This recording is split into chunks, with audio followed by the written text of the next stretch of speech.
আসসালামু আলাইকুম। অনেকদিন পরে ঘাস কাটতে আসলাম গরুর জন্য। পানি হওয়ার কারণে আমার ঘাসগুলো হয় নাই ওরকম ভালো। এখন বর্ষার সিজন, আগেও বলছি আমি, এইজন্য ঘাসগুলো ভালো হইতেছে না। আর এই লাগাইনে ঘাসে পানি বেশি চাই সেটা ঠিক আছে, কিন্তু এত পরিমাণের পানি যদি নিচে থাকে তাহলে ঘাসগুলো লাল হয়ে যায়, নষ্ট হয়ে যায়। এই জন্য ঘাসগুলো অত ভালো হয় নাই। আর এখন আমাদের এখানে বর্ষার সিজন, আর এই বর্ষার সিজনে সব থেকে গরু পালা আমাদের এখানে কষ্টদায়ক বিষয়।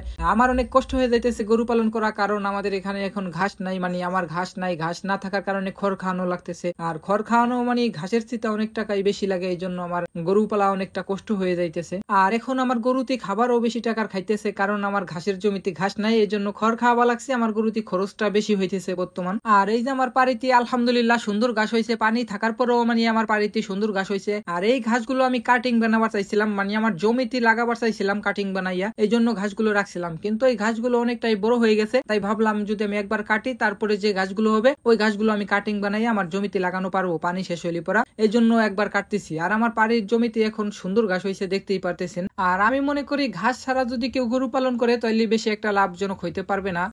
গাভী গরু যদি ঘাস ছাড়া পালন করে তাহলে বেশি একটা লাভজনক হবে না, আমি মনে করি এইটা। আর ষাঁড় গরুর ব্যাপারটা ভিন্ন। ষাঁড় গরু যদি ঘাস দিয়ে পালন করেন কিংবা ভুসি করে দিয়ে পালন করেন, ভুসি করে দিয়ে পালন করলেও লাভজনক হবে, কিন্তু গাভী গরুগুলো ঘাস আপনার লাগবেই। আর আমি এই কথাগুলো বললাম এই জন্যই যে আমি এতদিন গরু পালন করতেছি, তাতে বুঝলাম আর কি গরু পালন করার আমার আইডিয়া থেকে আমি বলতেছি যে ঘাস যদি না থাকে, আপনার গাভী গরু পালন করতেছেন, ঘাস যদি না থাকে তাহলে আপনি ওখান থেকে বেশি একটা লাভজনক হইতে পারবেন না। এখন আমি বলতেছি না যে আমি যেটা করতেছি আপনারা সেটাই করেন। এখন আপনারা যাচাই করে দেখেন কোন ফিলে পালন করলে ভালো হয়, গরু কোন ফিলে পালন করলে ভালো হয়, আপনারা সেই ফিলেই গরু পালন করেন। এই যে আমার বাড়ির সামনের ঘাসের জমিটা দেখতে পারতেছেন যে আমার ঘাসের জমিটা একেবারেই তলায় গেছে, কিন্তু আমার ঘাসগুলো জাগনো আছে, কাটতেছি না, কারণ পানি যদি বলে ঘাসগুলো যদি কিছু হয়, এই জন্য ঘাসগুলো আমি কাটতেছি না। আমার জমিতে কিছু ঘাস রাইখে দিয়েছিলাম, কারণ পানি এসে গেছিল, পরে কাটতে পারিনি, এই জন্য এই ঘাসগুলো ছিল আর কি। দেখতেই পারতেছেন যে আমার ঘাসগুলো পানিতে লাল হয়ে গেছে। আসলে যে কোনো জিনিস বেশি কিন্তু ভালো না, যেরকম এই ঘাসগুলো কিন্তু পানি চায় বেশি সবসময়, কিন্তু এত পরিমাণের পানি হয়েছে যে ঘাসগুলো তলায় গেছে, এই জন্য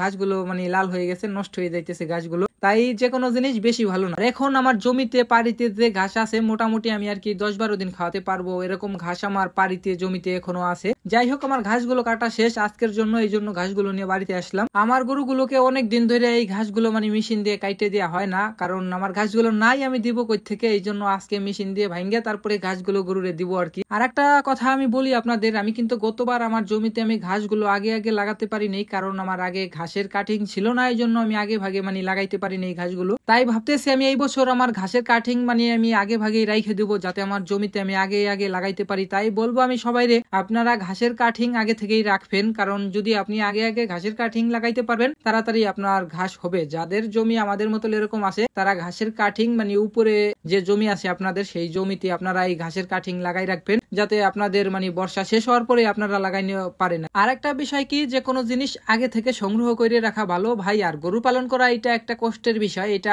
মুখের কথা না, আসলে কিন্তু গরু পালন করা অনেক কষ্ট হয়, অনেক ধরনের কাজ থাকে, এটা আসলে সবার দ্বারা সম্ভব না গরু পালন করা। এখন আমি বলবো যারা নতুন করে আর কি গরুর ফার্ম দিতে চান কিংবা 2-1টা গরু পালন করতে চান, আপনারা আগে ঘাস লাগান, তারপরে গরু পালন করা শুরু করেন। আল্লাহ চাইলে আপনি ওখান থেকে লাভজনক হইতে পারেন। আর একটা বিষয়, আপনি হালাল পথে টাকা যদি ইনকাম করতে চান, যে কোনো ব্যবসা করেন, যাই করেন, আল্লাহ ওই জায়গা আপনার বরকত দিবেই। অল্প জিনিসে কিন্তু লাভ বেশি হয়। আপনারা অনেকে ভাবতে পারেন যে বেশি পালন করলে, যে কোনো জিনিস বেশি পালন করলে লাভজনক বেশি হইতে পারবেন না, আমি মনে করি এটা ভুল। আপনি অল্প জিনিস পালন করেন, দেখবেন আপনি ওখান থেকে লাভজনক বেশি হইতে পারবেন, যদি আপনি সুন্দরভাবে গুছিয়ে যত্ন করে পালন করতে পারেন। যাই হোক, আজকের ভিডিও আমার এই পর্যন্তই শেষ। সবাই ভালো থাকবেন। আসসালামু আলাইকুম।